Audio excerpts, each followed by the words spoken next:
Bismillahirrahmanirrahim. Assalamualaikum warahmatullahi wabarakatuh.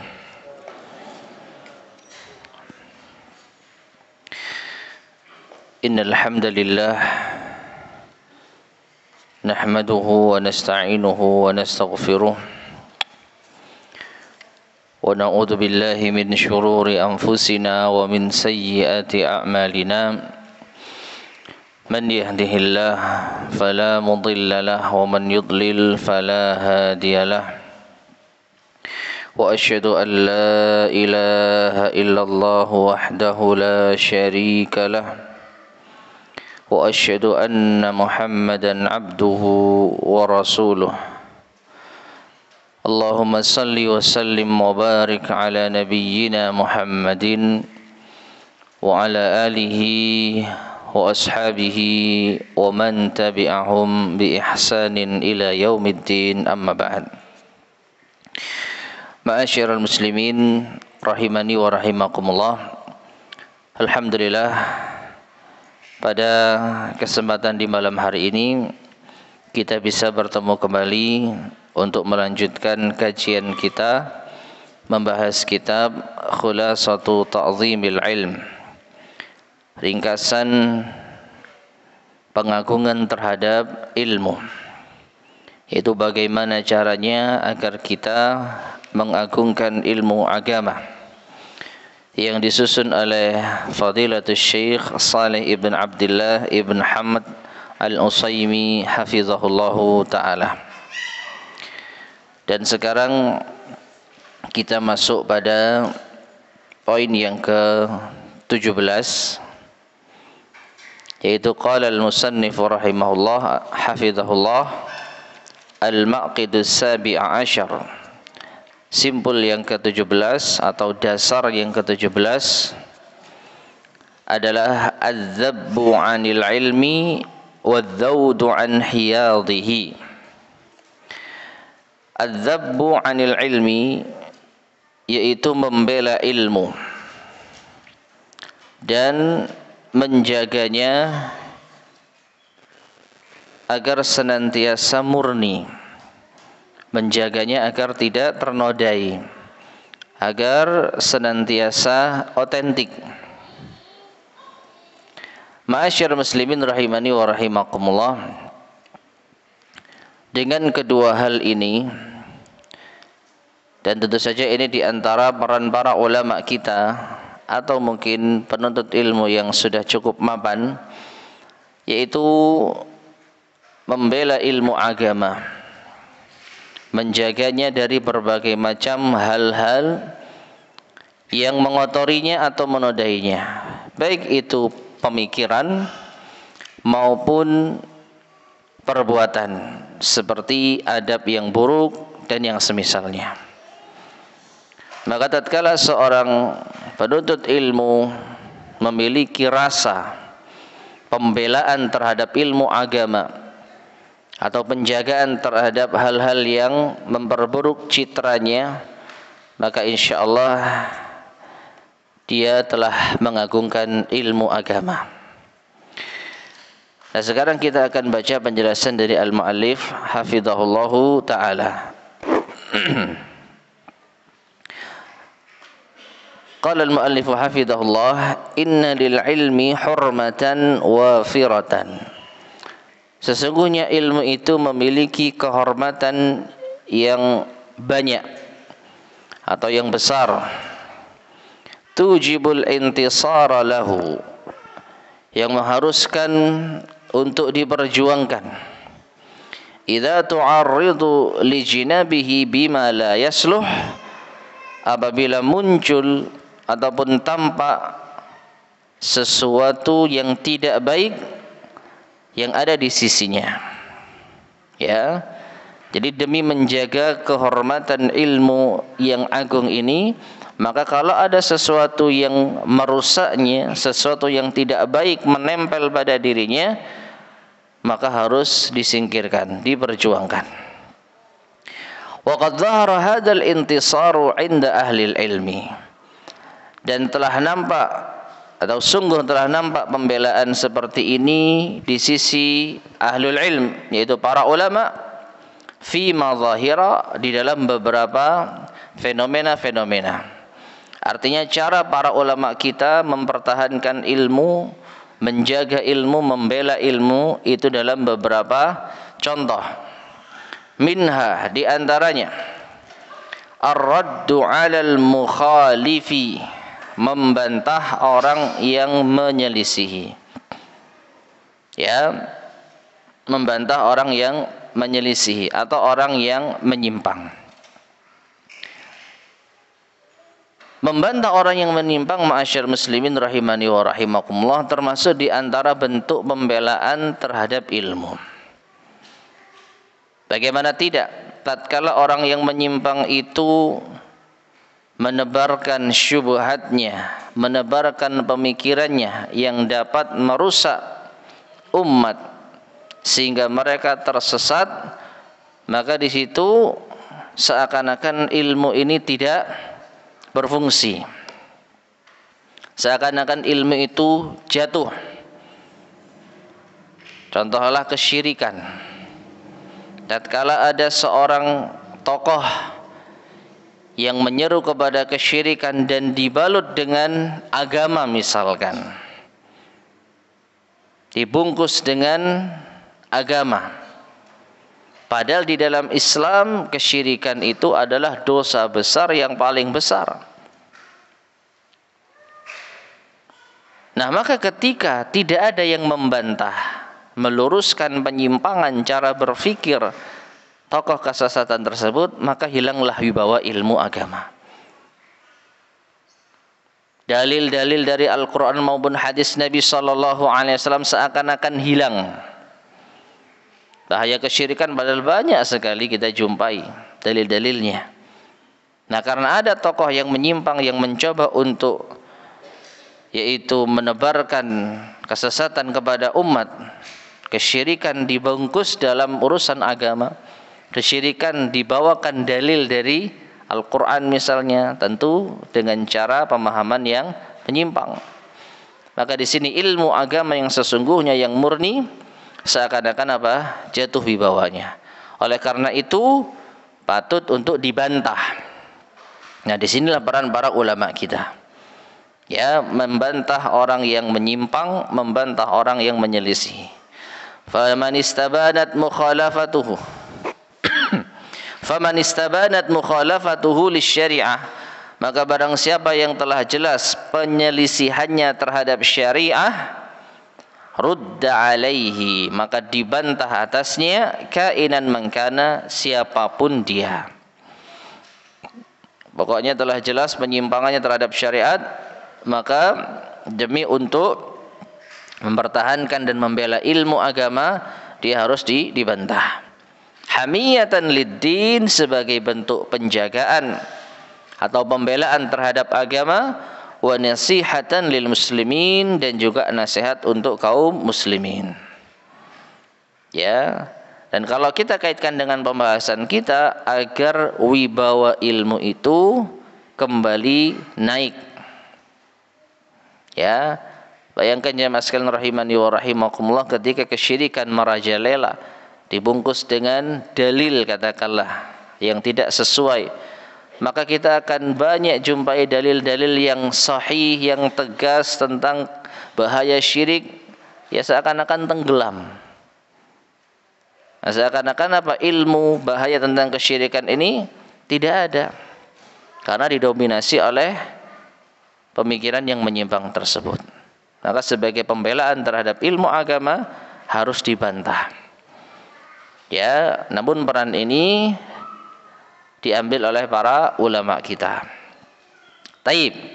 Wa minha, dan di antara bentuk yaitu pembelaan para ulama terhadap ilmu agama adalah hajrul mubtadi'i, menghajar ahli bid'ah. Apa menghajar itu? Memboikot ahli bid'ah.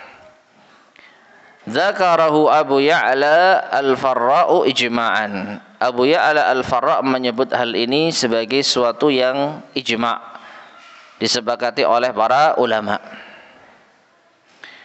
Fala yu'khadul ilmu inda ahlil bid'ah, maka tidaklah diambil ilmu itu dari ahli bid'ah. Lakin idza turra ilaihi, namun apabila terpaksa, fala ba'sa, maka tidak mengapa. Kama fir riwayati anhum, sebagaimana ada riwayat yang diambil dari mereka, riwayat hadis diambil dari ahli bid'ah, ladal muhadditsin, oleh para ahli hadis. Taib. Ma'asyiral muslimin rahimani wa rahimakumullah. Hajrul mubtadi, ini pembahasannya sangat luas. Memboikot ahli bid'ah. Ahli bid'ah adalah orang-orang yang mereka mengada-adakan sesuatu dalam urusan agama yang tidak ada contohnya. Nabi SAW bersabda, "Man ahdatsa fi amrina hadza ma laysa minhu fahuwa rad." Barang siapa yang mengada-adakan dalam urusan kami ini, dalam urusan agama ini yang tidak ada contohnya, maka ia tertolak. Dan insyaallah kita sering mendengar tentang pembahasan ini. Yang intinya bid'ah itu adalah tercelah, yaitu mengada-adakan sesuatu dalam urusan agama yang tidak ada contohnya. Nah, mubtadi itu adalah orang yang mengajak atau orang yang melakukan perbuatan bid'ah tersebut. Maka di antara bentuk penjagaan terhadap agama dan ilmu agama, ada kalanya orang-orang yang berbuat bid'ah, khususnya tokoh-tokoh utamanya, itu dihajar. Awas ya, bukan dihajar. Ya, dihajar pakai bahasa Arab. Apa itu? Diboikot. Ya, jadi dibatasi muamalahnya. Ada banyak bentuk, di antaranya tidak dijawab salamnya, tidak diperkenankan untuk bicara, atau tidak diperkenankan untuk tampil di masjid atau apapun itu. Nah, termasuk di antaranya fala yu'khadul ilmu indahum, tidak diambil ilmu mereka. Secara asal ini secara mutlak. Kalau ada orang yang mengajarkan kebid'ahan atau mengamalkan kebid'ahan, apalagi tokohnya, maka secara asal kita dilarang untuk mengambil ilmu darinya. Meskipun ilmu itu tidak berkaitan dengan agama, katakanlah, atau tidak berkaitan dengan akidah. Ya, namun di sini disebutkan oleh al-mu'allif, idza turra ilaihi, jika terpaksa, fala ba'sa, maka tidak mengapa. Dan para ulama kita membahas tentang masalah ini cukup tajam. Keterpaksaan itu seperti apa? Ada kalanya seseorang itu mengatakan, terpaksa saya belajar sama si fulan karena nggak ada yang ngajari lagi di sini. Apa itu? Contohnya bahasa Arab. Ya, banyak di kalangan orang-orang yang mengamalkan kebid'ahan, yang mengajarkan kebid'ahan, itu bagus bahasa Arabnya, paham bahasa Arab. Nah, kita mau belajar bahasa Arab kepadanya, lalu kita katakan terpaksa karena nggak ada yang ngajarin dari kalangan ahlus sunnah misalnya. Maka perlu ditinjau, benarkah seperti itu? Nah, jika tidak benar, maka tentu hal ini tidak pas. Berarti bukan terpaksa. Ya. Namun jika benar, maka baru kita amalkan penjelasan dari Asy-Syaikh di sini. Nah, intinya ma'asyiral muslimin rahimani wa rahimakumullah, yaitu ilmu-ilmu tertentu yang mungkin tidak dijumpai pada asatidzah kita, pada ulama-ulama kita Ahlus Sunnah wal Jamaah. Maka di sini para ulama kita berbeda pendapat, dan al-muallif hafizahullah Syekh Al-Utsaimin itu cenderung pada pendapat boleh kita mengambil ilmu dari ahli bid'ah apabila terpaksa. Ya. Namun perhatikan, kalau ada ahli sunnah yang bisa mengajarkan ilmu tersebut, maka tentu lebih baik kita belajar ke sana. Atau mungkin dalam bidang tertentu di dalam pembelajaran resmi, kuliah misalkan, sekolah misalkan, mau ndak mau ya harus diajar oleh seorang guru atau seorang dosen yang memiliki kebid'ahan misalkan. Kalau nggak ikut pelajarannya nggak dapat nilai, kalau nggak dapat nilai nggak lulus, kalau nggak lulus nggak dapat ijazah. Sedangkan ijazah ini diantara wasilah, katakanlah, untuk bisa berdakwah. Nah, maka seperti ini bisa diterima.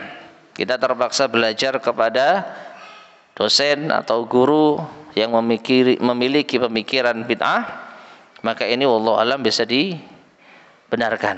Namun dengan catatan jangan sampai kita terpengaruh pada kebid'ahannya. Nah, di sini yang dicontohkan oleh al-mu'allif adalah mengambil riwayat dari ahli bid'ah. Sebenarnya ada perbedaan ya. Menurut sebagian para ulama, mengambil riwayat itu beda dengan mengambil ilmu.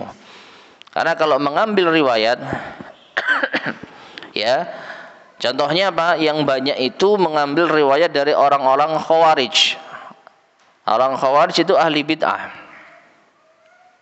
Bahkan kebid'ahannya itu cukup berat.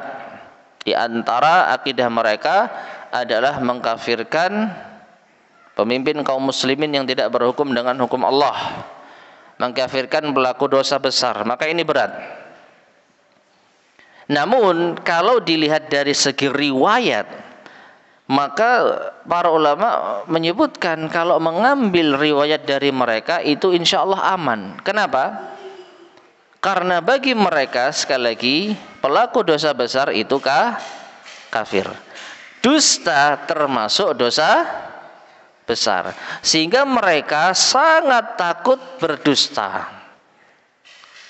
Karena kalau sampai mereka berdusta, maka mereka akan menganggap diri mereka kafir, keluar dari Islam. Maka dari dalam segi riwayat mereka hati-hati. Jadi insya Allah aman-aman saja. Kalau hanya dari segi riwayat, riwayat itu apa? Menyampaikan apa yang dia dengar. Saya mendengar fulan mendengar dia mengatakan haddatsana dan terusnya. Qala Rasulullah SAW. Rasulullah SAW bersabda seperti ini dan seperti itu. Nah, ini riwayat, enggak ditambahi, enggak dikurangi. Maka cenderung aman. Ya. Nah, adapun mengambil ilmu sebenarnya beda. Duduk di majelisnya, mendengarkan nasihatnya, mendengarkan pemikirannya, ya, maka sehingga di sini wallahu alam bisawab nampaknya ada perbedaan. Namun ala kulli hal al-muallif yaitu Syekh Al-Utsaimin hafizahullah taala mencontohkan di antara bentuk mengambil ilmu dari ahli bid'ah adalah meriwayatkan dari mereka. Dan ini ditempuh oleh para muhaddisin, yaitu para ahli hadis. Taib. Jadi karena darurat, ya, terpaksa. Karena kalau kita nggak ngambil riwayat dari mereka, akan ada potensi hadis Nabi Shallallahu Alaihi Wasallam yang tidak sampai ke kita, dan ini kerugian bagi umat. Ya, makanya selagi sanadnya itu sahih, sanadnya itu tidak bermasalah, dan perawinya itu thiqah dan bukan termasuk pendusta, maka wallahu alam bisawab riwayatnya bisa diterima. Demi apa? Demi sampainya hadis Nabi sallallahu alaihi wasallam kepada kaum muslimin. Baik. Itu yang kedua ya. Yang ketiga, wa minha, dan di antaranya, yaitu di antara bentuk pembelaan para ulama kita terhadap ilmu, zajrul muta'allimi idza ta'adda fi bahthihi, memperingatkan penuntut ilmu memperingatkan orang yang belajar ilmu agama, terlebih pemula, idza ta'adda fi bahthihi, apabila dia melampaui batas di dalam membahas suatu urusan agama. Ya, contohnya apa? Ada seorang penuntut ilmu pemula, tiba-tiba dia mempelajari ilmu mantik misalnya, ilmu kalam. Yang mana ilmu ini diantara ilmu yang sangat berbahaya. Meskipun para ulama kita terkadang mempelajarinya untuk menjatuhkan argumentasi mereka. Bagaimana sih cara berpikirnya ahli kalam, orang-orang filsafat, ya, bukan untuk disebarkan tapi untuk dibantah. Nah, ada seorang penuntut ilmu yang baru pemula, dia belum kokoh keilmuannya tapi dia melampaui batas dari kemampuannya. Harusnya dia tugasnya itu menghafal, belajar ilmu-ilmu dasar, tapi dia apa istilahnya, kata sebagian kalangan, bertamasya, piknik ke kitab-kitab yang belum waktunya dia pelajari. Maka diperingatkan agar apa? Agar tidak menyimpang. Karena bisa jadi ketika dia belum kokoh keilmuannya lalu dia baca kitab-kitab yang berbahaya yang di situ banyak syubhatnya, akan terpengaruh. Maka jadilah dia menjadi ahli bid'ah, bisa jadi ahli bid'ah. Nah, jadi diperingatkan penuntut ilmu yang yaitu salah jalan ya, atau berlebihan di dalam membahas suatu urusan. Au dhahara minhu ladadun au su'u adabin, atau memperingatkan penuntut ilmu yang nampak dari dirinya ladadun, yaitu al-khusumah, permusuhan. Au su'u adabin, atau adab yang buruk. Jadi kalau ketemu seorang pelajar, penuntut ilmu yang suka bermusuhan, katakanlah suka debat, ya dikit-dikit debat, atau adab yang buruk, maka harus diperingatkan. Demi menjaga apa? Demi menjaga ilmu ini murni, tidak ternoda. Ya, bayangkan ma'asyar muslimin rahimani wa rahimakumullah, kalau ada seorang penuntut ilmu yang dikenal yaitu sebagai santri misalkan. Dan ini sudah pernah kita bahas sebenarnya ya di pembahasan sebelumnya. Di antara adab yang harus dijaga atau di antara hal yang harus dijaga oleh seorang yang mengagungkan agama adalah adabnya, akhlaknya. Karena orang akan melihat dari luar dulu, penampilan, baru melihat dalamnya. Ya, percuma orang ilmunya dalam banyak, tapi ternyata muruahnya, kehormatannya nggak dijaga. Nah ini, ada penuntut ilmu kok suka debat, kok adabnya buruk, maka akan memperburuk citra ilmu. Oh ala santri tiba koyok ngini kelakuan nih. Oh katanya anak pesantren, tapi kok gini ya. Nah ini, maka harus diperingatkan demi menjaga marwahnya ilmu, demi menjaga wibawanya ilmu. Ilmunya nggak salah, anaknya yang salah, makanya anak itu ditegur. Nah, ini diantara penjagaan terhadap ilmu agar senantiasa terjaga kehormatannya. Nah, kemudian al-muallif hafizahullah taala melanjutkan, wa in ihtajal muallimu ila ikhrajil muta'allim. Tadi nampaknya masih ada kaitannya dengan yang sebelumnya ya. Menegur penuntut ilmu yang tidak punya adab atau yang yaitu suka bermusuhan. Maka apabila seorang muallim, pengajar, seorang guru butuh untuk mengeluarkan santrinya tadi dari majelisnya, kalau terpaksa harus diusir misalkan dari majelisnya, zajaranlah sebagai peringatan baginya, falyaf'al, maka silahkan, boleh. Ya, jadi seorang guru berhak untuk mengusir siapapun dari majelisnya apabila terdapat hal-hal yang tadi kita sebutkan. Ya, suka bermusuhan, suka mendebat, dan adabnya buruk di majelis, maka boleh untuk diusir. Kama kana yaf'aluhu Syu'bah rahimahullah ma'a Affan ibni Muslimin fi darsihi. Sebagaimana yang dilakukan oleh Syu'bah rahimahullah terhadap Affan bin Muslim di dalam darsnya, pelajarannya. Wallahu a'lam bishawab, saya tidak menjumpai kisah ini, namun setidaknya jelas ada seorang ulama salaf yang melakukan hal itu, tegas di dalam mengajar. Ada muridnya yang yaitu tidak baik, maka dikeluarkan dari kelas, bahasa kita, dikeluarkan dari majelis. Wa qad yusjarul muta'allimu bi'adamil iqbali alaih. Dan terkadang bisa kita itu memperingatkan seorang pelajar tadi dengan tidak mempedulikannya. Artinya apa? Di antara bentuk pelajaran kepada murid atau penuntut ilmu yang tadi adabnya buruk atau yang suka bermusuhan tadi adalah dengan tidak menghiraukannya. Apa artinya? Muridnya ngomong dicuekin. Sama siapa? Gurunya. Ya, misalkan diusir masih belum mempan, kok masih ribut di luar ya. Maka ketika berpapasan, muridnya yang nakal tadi itu ngajak bicara atau apalah itu, maka gurunya tidak mempedulikannya. Maka ini boleh. Ya.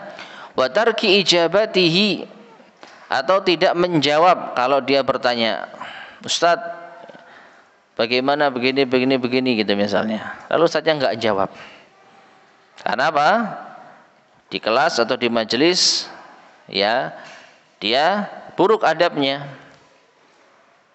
Nah, makanya tadi antara hal yang perlu untuk ditegur yaitu seorang murid yang nampak pada dirinya apa? Ladadun atau su'u adab, permusuhan dan adab yang buruk. Misalnya di kelas atau di majelis ketika dijelaskan, sang murid itu apa? Menyela, lalu membantah, enggak terima, eyel-eyelan sama ustadznya misalnya. Lalu adabnya buruk lagi, mengeraskan suara atau mungkin dengan kata-kata yang tidak pantas, maka murid seperti ini boleh untuk diusir. Ya, nah setelah diusir ternyata murid itu menghampiri ketika selesai pelajaran, lalu tanya, Ustadz, tanya masalah lain, maka ustadznya boleh untuk tidak menghiraukan. Wah, ini tadi di majelis saja sudah bikin ulah, sekarang enggak saya tanggapi. Ya. Fasukutu jawabun, maka diam itu adalah sebagai jawaban. Artinya biar murid itu tahu kalau gurunya itu cuek pada dirinya karena kesalahannya.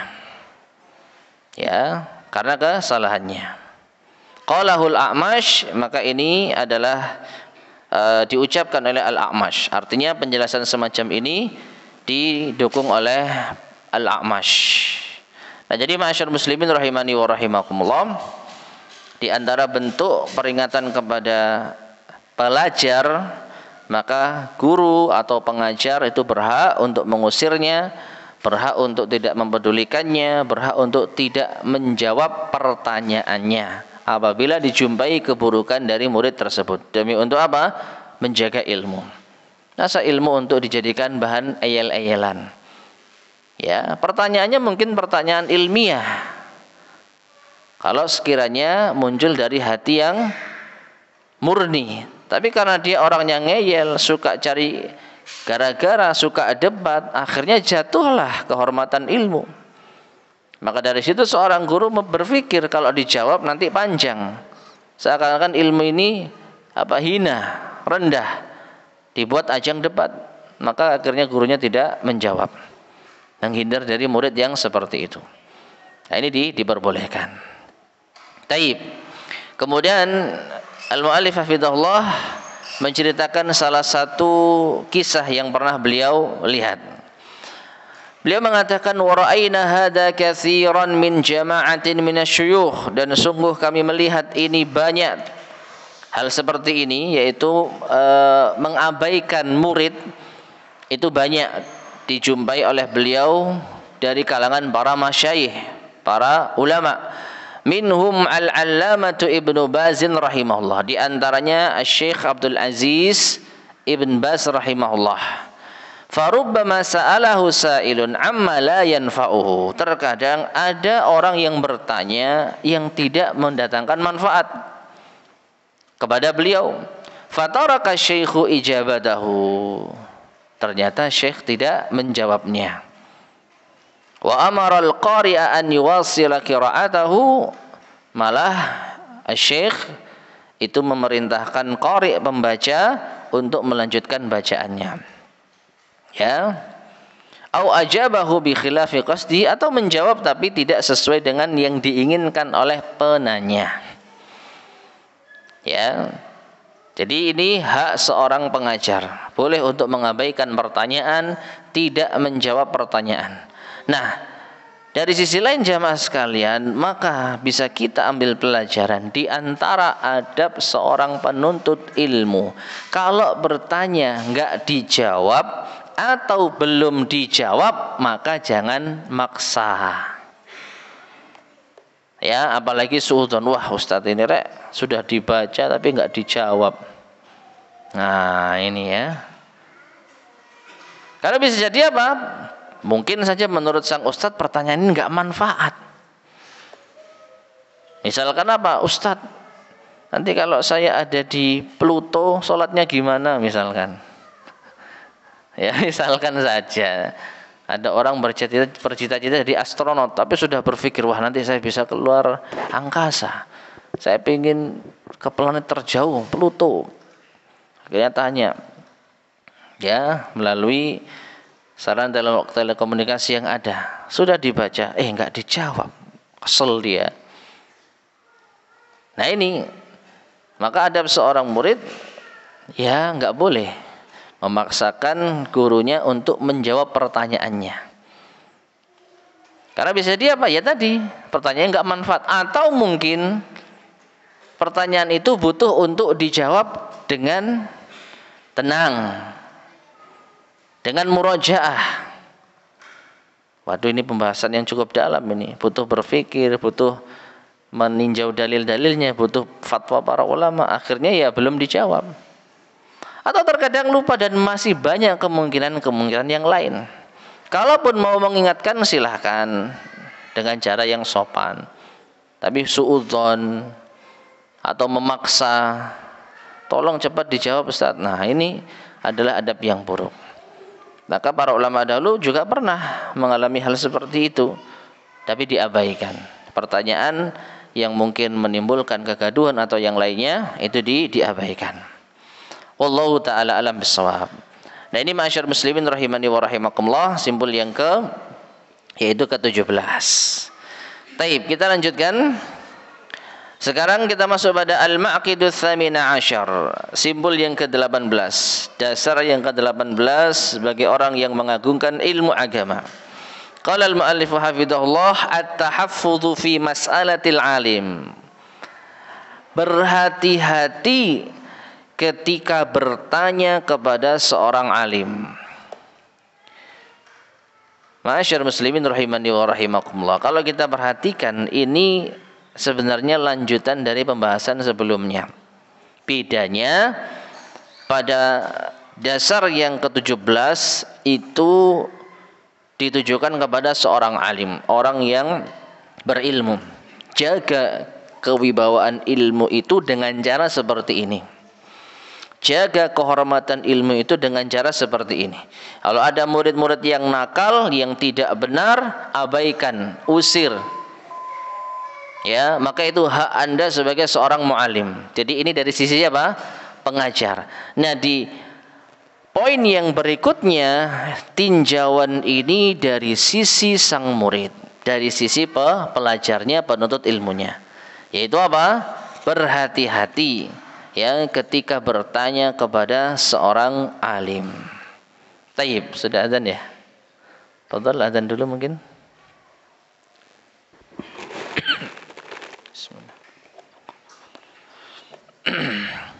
Bismillahirrahmanirrahim.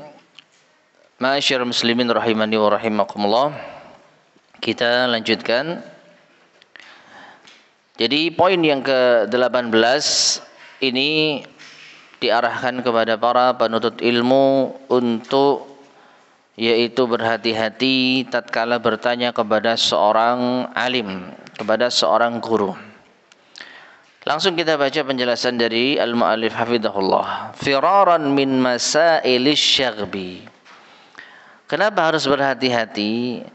Agar kita menjauhi masalah-masalah yang membuat ribut atau kacau. Permasalahan yang akan menimbulkan keributan atau kekacauan. Wa hifdzan li haibatil alim, dan juga untuk menjaga kewibawaan seorang alim, seorang guru. Fa inna minas su'ali, karena sesungguhnya di antara pertanyaan itu ma yuradu bihi tasyghibu, tidaklah yang diinginkan kecuali untuk keributan. Wa iqadzul fitnati, dan yaitu membangunkan fitnah, menyulut fitnah. Wa isya'atus su', dan menyebar keburukan. Ini banyak dijumpai pertanyaan-pertanyaan yang memancing kegaduhan, ya, membenturkan pendapat antara guru yang satu dengan guru yang lain. Ini ulahnya siapa? Murid. Ulahnya penuntut ilmu. Wa man anasa minhu ulama'u hadhihi al-masaila laqiya minhum ma la yu'jibuhu.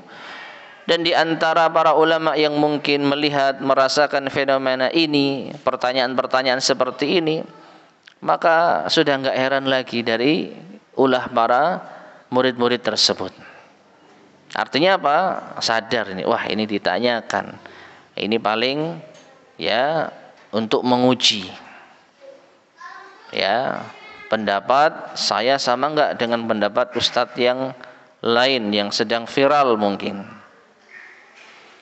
Nah ini. Fala budda minat tahaffudhi fi mas'alatil alim. Atau kemudian kama marra ma'aka fi zajril muta'allim, sebagaimana yang telah berlalu bersamamu tadi, yaitu di dalam peringatan pelajar yang seperti ini. Tadi sudah kita sampaikan, kalau ada guru yang menjumpai muridnya seperti ini, maka boleh untuk dihajar.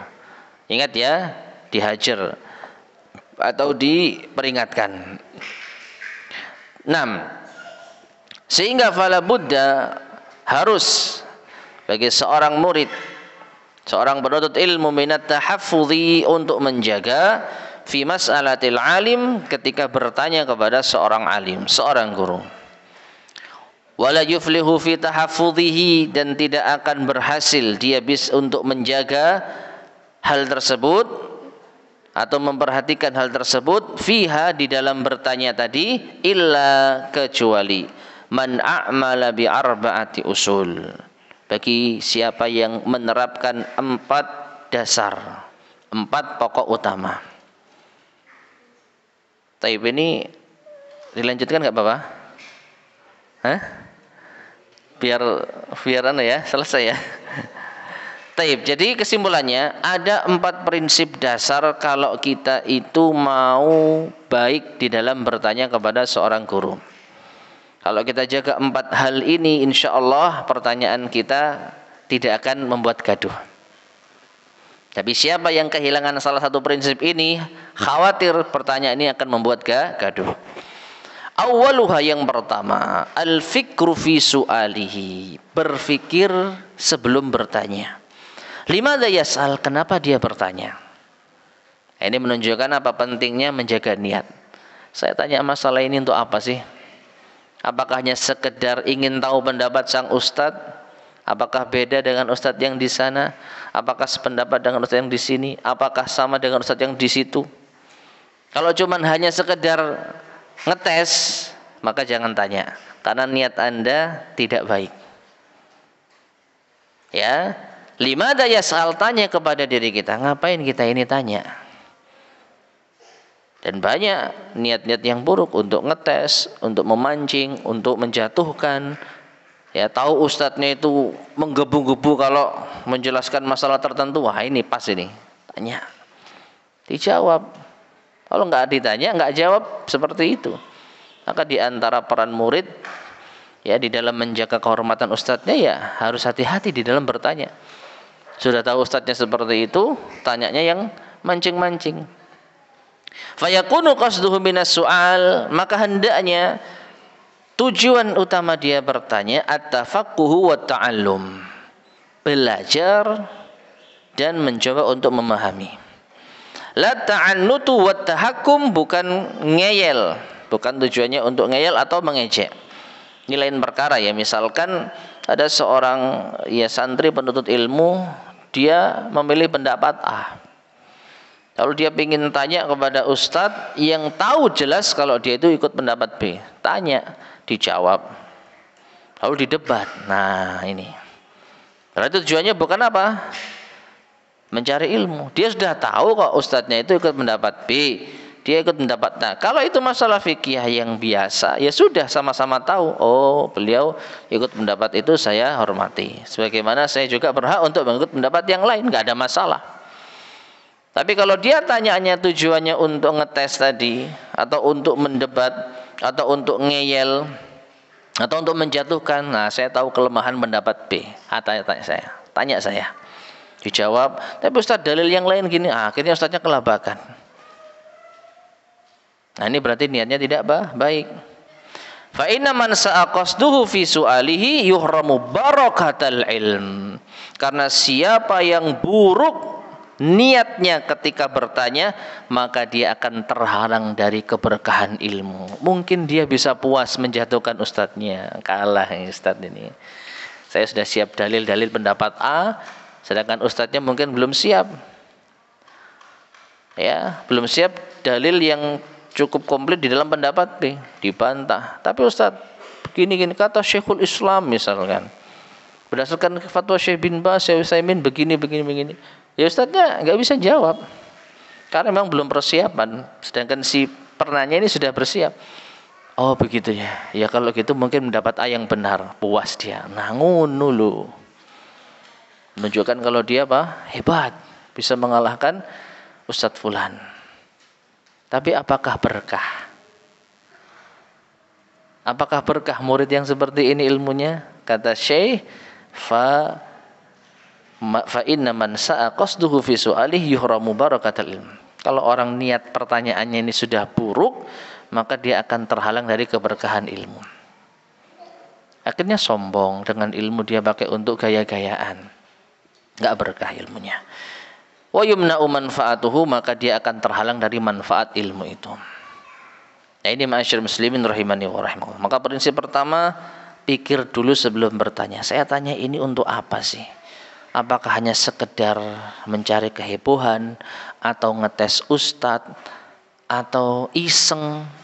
Kalau itu tinggalkan, nggak usah tanya. Tapi kalau memang ingin tahu, kalau memang pingin belajar, maka yang pertama sudah terlewati. Sisa berapa? 3. Yang kedua, al-aslu tsani at-tafattunu ila ma yas'alu anhu. Hendaknya dia cerdas di dalam bertanya. Iya, faham antum pingin belajar, antum pingin tahu jawaban, bukan niat jatuhkan ustadz, bukan niat yang macam-macam, tapi yang cerdas ketika bertanya. Fala tas'alu amma la naf'a fi, sehingga engkau tidak bertanya pada hal yang tidak bermanfaat. Imma bin nazari ila halika, baik itu dilihat dari keadaanmu. Orang seperti Anda ngapain tanya seperti ini? Apa manfaatnya? Saya cuma pengen tahu. Pengen tahunya niatnya bagus. Tapi dalam masalah, apakah hal ini manfaat untuk Anda? Ya, nanti dulu. Au bin nadhari ilal mas'alati nafsiha, atau melihat ditinjau dari pertanyaan itu sendiri. Seperti tadi. Ya, tanya gimana caranya sholat di bulan misalkan. Pingin tahu fikihnya, bagus, niatnya belajar, tapi masalahnya ini nggak manfaat kalau ditanyakan sekarang.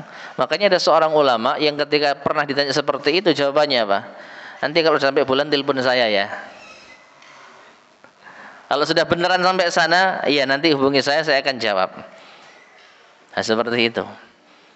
Maka yang pertama niat yang baik ini harus diiringi dengan kecerdasan di dalam bertanya. Wa mithluhu as-su'alu amma lam yaqa. Contohnya bertanya pada hal yang tidak terjadi. Seperti tadi. Saya tanya gimana sholat di bulan. Ya. Au ma la yutahaddatsu au ma la yuhaddatsu bihi kullu ahad, atau pertanyaan yang tidak pantas atau tidak layak untuk diperbincangkan semua orang, pertanyaan yang sensitif. Wa inna ma yukhassu bihi qaumun duna qaum, pertanyaan ini hanya dibahas sebagian kalangan saja, bukan kalangan yang lain. Pertanyaan yang sensitif. Nah, maka cerdaslah seorang murid, seorang penuntut ilmu. Anda ingin tahu baik, tapi kalau pertanyaan yang akan Anda ajukan ini pertanyaan yang sensitif, yang menyebabkan hal yang mungkin akan madharat, maka tahan. Maka berpikir cerdaslah sebelum bertanya. Pikirkan terlebih dahulu pertanyaan ini manfaat atau tidak, akan menimbulkan madharat atau tidak. Itu yang keberapa? Yang kedua. As-salis, yang ketiga, al-aslus salis, al-intibah. Hendaknya dia peka ila salahiyati halis syaikhi lil ijabati an su'alihi. Hendaknya ia peka tentang kondisi yang pantas bagi syekhnya, bagi gurunya untuk menjawab pertanyaannya. Fala yas'aluhu fi halin tamna'uhu. Jangan Anda bertanya pada kondisi yang tidak pas bagi syekh tersebut, bagi guru tersebut. Kakaunihi mahmuman, misalnya gurunya sedang sedih, sedang gundah. Ya, misalnya seorang ustadz kehilangan putranya meninggal dunia, datang rambi-rambi sholat jenazah, lagi sedih-sedihnya ustadz tanya, ini gimana hukumnya masalah ini nggak pas momennya jemaah. Gurunya sedang sedih, maka jangan bertanya dalam kondisi seperti ini. Au mutafakkiran, atau gurunya sedang berpikir, sedang sibuk. Au masyian fi tariq, atau jalan, lagi jalan lalu apa? Dipotong, dihentikan, lalu tanya, Ustaz, apa hukumnya begini, bagaimana begini? Nah, ini enggak pantas. Au raqiban sayyaratahu, atau naik kendaraan. Bal yatahayyanu tiba nafsihi, bahkan seorang murid, seorang penuntut ilmu hendaknya menunggu waktu yang pas untuk bertanya sesuai dengan kondisi yang baik dari gurunya. Ya. Jadi niat sudah baik, pertanyaannya juga pertanyaan yang manfaat, lihat keadaan guru. Ini yang ketiga. Lihat keadaan guru. Nah, yang keempat, al-aslur rabi', yang terakhir, tayaqqudus sa'ili ila kaifiyati su'alihi. Hendaknya seorang penanya memperhatikan bagaimana cara bertanya yang baik. Bi ikhrajihi fi suratin hasanatin muta'addibatin. Hendaknya dia mengeluarkan pertanyaan dikemas dengan bentuk yang baik dan penuh adab. Fayuqaddimu du'a li syaikhi, di antaranya doakan syekhnya dulu. Ini biasa ya para ulama kita, ketika mereka itu ditanya, maka muridnya mendoakan ahsanallahu ilaik atau barakallahu fiik, ya, soal syekh misalnya. Nah ini, wa yubajjiluhu fi khitabihi, dan memuliakannya di dalam cara berucap. Wala takunu mukhatabatuhu lahu, dan jangan cara berucap dirinya penanya dengan gurunya tadi kamu khatabatihi ahlas suq, seperti cara berucapnya orang-orang di pasar, au akhlatal awam, atau orang-orang awam. Ya, di pasar itu sembarang, ya, tanya harga piro regane iki, ya, tanya, ya, manggil ustadznya apa namanya seperti tadi, hukumnya ini apa, atau bro, hukumnya ini apa bro. Nah, seperti ini. Jadi 3 hal tadi dilengkapi dengan 4 untuk memperindah pertanyaan. Kalau niat Anda baik, kemudian pertanyaan Anda manfaat, kemudian Anda sudah memilih waktu yang pas untuk bertanya, maka yang keempat ini cara bertanyanya harus juga baik. Ya, terutama bicara kepada seorang guru ya harus adab. Afwan misalnya. Kalau kita kan biasa ya seperti itu, dikit-dikit afwan padahal nggak punya salah. Ya, ini saya rasa ini di antara kebiasaan yang baik ya. Afwan, lah saya punya salah apa kok antum minta maaf ke saya? Nggak masalah ya. Ini saya rasa adab yang baik ya. Afwan, mau tanya Ustaz gimana begini. Nah, ini kan enak. Ya, maka kalau kita memenuhi 4 prinsip ini, insya Allah kita akan terhindar dari bertanya yang membuat gaduh suasana. Wallahu ta'ala alam bissawab. Tayyib ma'asyar muslimin rahimani wa rahimakumullah. Ini yang bisa kita sampaikan pada kajian kita di malam hari ini. Mudah-mudahan bermanfaat. Kurang lebihnya saya mohon maaf. Sebelum kita akhiri, apa ada yang disampaikan? Sudah lama ya. Kita cukupkan saja ya. Kita akhiri, subhanakallahumma bihamdika asyhadu an la ilaha illa anta astaghfiruka wa atubu ilaik. Walhamdulillahirabbil alamin. Assalamualaikum warahmatullahi wabarakatuh.